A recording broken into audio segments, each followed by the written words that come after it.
Welcome to Ted DSC for you channel. మన channel subscribe చేయండి, like చేయండి, share చేయండి అండ్ సపోర్ట్ చేయండి. 2025 డిఎస్సిలో అన్ని క్వెషన్స్ కూడా అన్ని ఎంసీక్యూస్ కూడా మ్యాచ్ ద ఫాలోయింగ్ ప్యాటర్న్‌లో వచ్చాయి. మీరు జీకే తీసుకున్నా, కరెంట్ అఫైర్స్ తీసుకున్నా, కంటెంట్ తీసుకున్నా, మెథడాలజీ తీసుకున్నా మ్యాచ్ ద ఫాలోయింగ్ ప్యాటర్న్‌లో వచ్చాయి. కాబట్టి మ్యాచ్ ద ఫాలోయింగ్‌లో మనము ఎగ్జామ్‌కి ప్రిపేర్ అవ్వడం మంచిది. 2026లో డిఎస్సి ఎగ్జామ్ రాయబోయే వాళ్ళంతా. చూద్దాం జాబితా 1 జాబితా ఏ ఉంది, జాబితా బి ఉంది. So Roman number 1, Roman number 2, Roman number 3 and Roman number 4 and Roman number 5 చూద్దాం మ్యాచ్ చేద్దాము. ఎంకే-1A ఇది ఏంటంటే మన భారతదేశం యొక్క ముఖ్యమైన యుద్ధ ట్యాంక్, ప్రధాన యుద్ధ ట్యాంక్ మన భారతదేశానికి సంబంధించి. దీని వెయిట్ 68 టన్స్ ఉంది. 68 టన్స్. అసలు ఇప్పుడెందుకు చెప్పుకుంటున్నాం దీని గురించి అంటే, సో 2026 జనవరి 26న మనము 77th రిపబ్లిక్ డేను సెలబ్రేట్ చేసుకున్నాము. ఆ పరేడ్‌లో భాగంగా ఈ యుద్ధ ట్యాంకులను, ఈ రాకెట్ లాంచర్స్‌ను మరి ఆ పరేడ్‌లో పార్టిసిపేట్ అయ్యేటట్టు చేశారు. అందుకు సంబంధించి ప్రాముఖ్యమైనది. చూడండి రోమన్ నంబర్ 1కు రైట్ ఆప్షన్ నంబర్ 3. అలాగే రోమన్ నంబర్ 2 ఏముంది టీ-90 భీష్మ. ఇది కూడా యుద్ధ ట్యాంక్. దీని వెయిట్ వచ్చేసి 46 టన్స్. సో రోమన్ నంబర్ 2కు 2నే రైట్ పేర్ అవుతుంది. జొరావర్ యుద్ధ ట్యాంక్. ఇది కూడా యుద్ధ ట్యాంకే. దీని వెయిట్ వచ్చేసి 25 టన్స్. రోమన్ నంబర్ 3 1 అవుతుంది. Right answer, right option. So 1 ఇలా రాస్తాను, సారీ. సో సూర్యాస్త్ర అనేది మన స్వదేశీ రాకెట్ లాంచర్. సూర్యాస్త్ర అనేది మన స్వదేశీ rocket launcher. So Roman number 4కు 4ఏ రైట్ ఆప్షన్ అవుతుంది. పినాకా ఇది కూడా multi barrel rocket launcher. So Roman number 5కు 5 రైట్ ఆప్షన్ అవుతుంది. చూద్దాము మరి ఒక్కొక్క దాని గురించి వివరణ ఇస్తాను నేను. అర్జున ఎంకే-1A ఇది లేటెస్ట్ వెర్షన్. ఇంతకుముందు ఓల్డ్ వెర్షన్ అర్జున యుద్ధ ట్యాంక్ అని పిలిచేవాళ్ళు.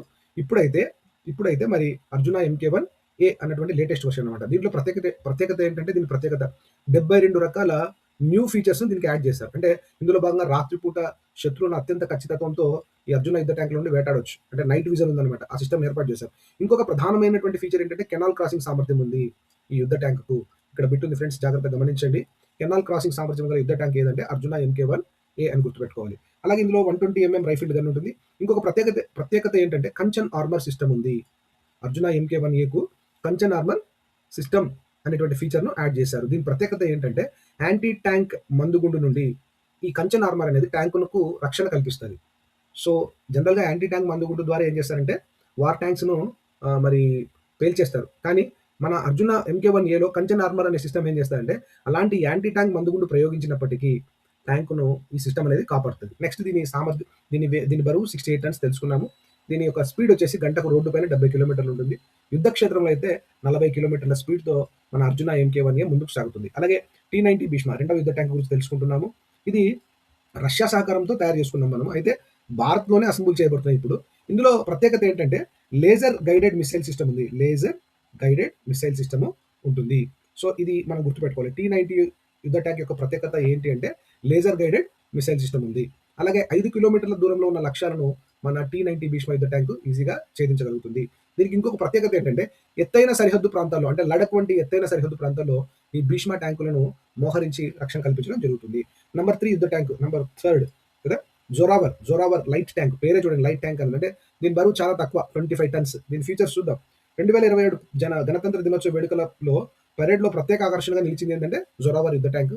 ఎందుకంటే ఇది లైట్ ట్యాంక్ అనమాట. చాలా బరువు తక్కువ. 25 టన్సే కేవలం. ఎత్తైన పర్వత ప్రాంతాల్లో ముఖ్యంగా లడక్ వంటి చోట్ల కదా, మన భారతదేశానికి పాకిస్తాన్‌కు, చైనాకు మధ్యలో సరిహద్దులో ఎక్కువగా ఎత్తైన పర్వత ప్రాంతాలు ఉన్నాయి. అట్లాంటి చోట అర్జున యుద్ధ ట్యాంక్‌ని తీసుకొని వెళ్ళడం అంటే చాలా రిస్కీ. టీ-90 భీష్మ కూడా 46 టన్స్ ఉంది. తీసుకెళ్లొచ్చు కానీ మరి హై ప్లేస్‌లలో తీసుకెళ్లలేం. కానీ జొరావర్ యుద్ధ ట్యాంక్‌ను సులభంగా ఎత్తైన ప్రాంతాలకు తరలించి మరి రక్షణ కల్పించుకోవచ్చు. ఇక్కడ చూడండి విమానాల ద్వారా కూడా ఈ యొక్క జొరావర్ యుద్ధ ట్యాంక్‌ను తరలించొచ్చు. దేశ రక్షణలో ఈ జొరావర్ యుద్ధ ట్యాంక్ ఎంతో ప్రాముఖ్యతను సంతరించుకుంది. దీని బరువు చాలా తేలిక మనం కంపేర్ చేసుకుంటే అర్జున యుద్ధ ట్యాంక్‌తో గాని, టీ-90 భీష్మతో గాని కంపేర్ చేసుకుంటే. సో విమానాల ద్వారా అత్యంత వేగంగా హిమాలయ పర్వత ప్రాంతాలకు, ఇది ఇందాక చెప్పాను నేను, చైనా, పాకిస్తాన్ ఇలాంటి దేశాలకు నుండి మనల్ని రక్షించుకోవాలంటే ఈ జొరావర్ యుద్ధ ట్యాంక్ చాలా సపోర్ట్ చేస్తది. దీని ప్రత్యేకత ఏంటంటే ఇది యాంఫిబియస్, అంటే ఉభయచరము. నీళ్ళలో ఉంటుంది, అలాగే భూమి మీద కూడా ఇది వెళ్ళగలుగుతుంది. దీని ప్రత్యేకత ఏంటంటే ఆర్టిఫిషియల్ ఇంటెలిజెన్స్, ఏఐ సామర్థ్యంతో దీన్ని రూపొందించారు. అందువల్ల ఇది శత్రువుల డ్రోన్లను గుర్తించి నాశనము చేయగలదు. ఇంకా దీనికి మరి ఎందుకు ఆ పేరు జొరావర్ అన్న పేరు పెట్టారంటే మన 19వ శతాబ్దపు ప్రసిద్ధ జనరల్ జొరావర్ సింగ్ కఖ్లూరియా పేరు పెట్టారు. ఆయన లడక్, టిబెట్ ప్రాంతాలను జయించడంలో అసాధారణ ప్రతిభ చూపారు. అందుకే ఆయనను భారతదేశ నెపోలియన్ అని కూడా పిలుస్తారు. అంటే ఆధునిక నెపోలియన్ అని పిలుస్తారు. ఇంకొకతన్ని కూడా మనం భారతదేశ నెపోలియన్ అని పిలుస్తాము. మీకు తెలిసింటే కామెంట్ సెక్షన్‌లో కామెంట్ చేయండి. తర్వాత మీరు ఏదైనా నాకు ఈ విధంగా వీడియోస్, ఏదైనా మీరు ఇలాంటి వీడియోస్ చేస్తే బాగుంటుందని సజెషన్ చేస్తే చేయండి. నేను ఖచ్చితంగా ట్రై చేస్తాను 100%. సో నెక్స్ట్ సూర్యాస్త్రానికి వెళ్దాము. సూర్యాస్త్ర ఇది భారతదేశ రక్షణ రంగంలో ఒక అత్యంత శక్తివంతమైన మరియు అధునాతనమైన multi barrel rocket launcher system. స్వదేశీ రాకెట్ లాంచర్ సిస్టమ్ ఇది. మల్టిపుల్ రాకెట్ లాంచర్ సిస్టమ్ ఇది. సో తర్వాత fifth one Pinaka multi barrel rocket launcher. ఇది కేవలం 44 సెకండ్లలో 12 రాకెట్లను ప్రయోగించి శత్రువుల స్థావరాలను ధ్వంసం చేయగలదు. Within 44 seconds at a time 12 rockets ఇది రిలీజ్ చేసి శత్రువుల స్థావరాలను ఈజీగా ధ్వంసం చేయగలదు.